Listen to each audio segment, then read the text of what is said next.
नमस्कार दोस्तों, आप सभी का स्वागत है। आइए आज के मुख्य करंट अफेयर पर चर्चा करते हैं।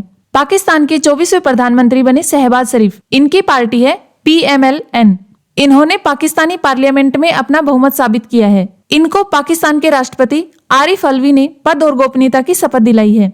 शहबाज शरीफ ने दूसरी बार पाकिस्तानी प्रधानमंत्री के तौर पर शपथ ली है। शहबाज ने अपने प्रतिद्वंदी उमर अयूब खान को हराया है। शहबाज शरीफ को असेंबली में कुल 201 वोट मिले और अयूब खान को 92 वोट मिले हैं। पाकिस्तान की संसद में भी 2 सदन होते हैं।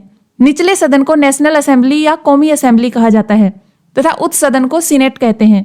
नेशनल असेंबली के लिए सीधे और परोक्ष दोनों तरह के चुनाव होते हैं। पाकिस्तान की नेशनल असेंबली में कुल 336 सीटें हैं, जिनमें 266 सीटों पर चुनाव जनता सीधा वोट देकर करती है और 70 सीटें रिजर्व होती हैं, जिनमें 60 सीटें महिलाओं के लिए और 10 गैर मुस्लिमों के लिए होती हैं। भारत की तरह पाकिस्तान में भी संसदीय लोकतंत्र है।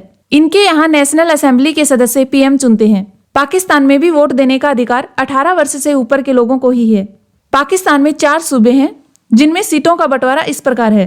पंजाब में 141 सीटें, सिंध में 61, बलूचिस्तान में 16 और खैबर पख्तूनख्वा में 45 सीटें हैं तथा इस्लामाबाद कैपिटल टेरिटरी में 3 सीटें हैं। आज तक पाकिस्तान में 24 PM बने हैं, लेकिन किसी ने भी अपना 5 साल का कार्यकाल पूरा नहीं किया है। पाकिस्तान में सेना और नेताओं के बीच आंख मिचौली का खेल चलता रहता है। जब कोई सरकार सेना को पसंद नहीं आती तो सेना उसे हटाकर पूरा कंट्रोल सीधे अपने हाथ में ले लेती है। अब तक पाकिस्तान में 3 बार सैन्य शासन लग चुका है। पाकिस्तान में पहले सैन्य शासन की शुरुआत देश बनने के 11 साल बाद शुरू हो गई थी। राष्ट्रपति सिकंदर मिर्जा ने 1958 में पहली बार मार्शल लॉ लगाया था। यह 2 साल तक चला, 1960 में हटा दिया गया था।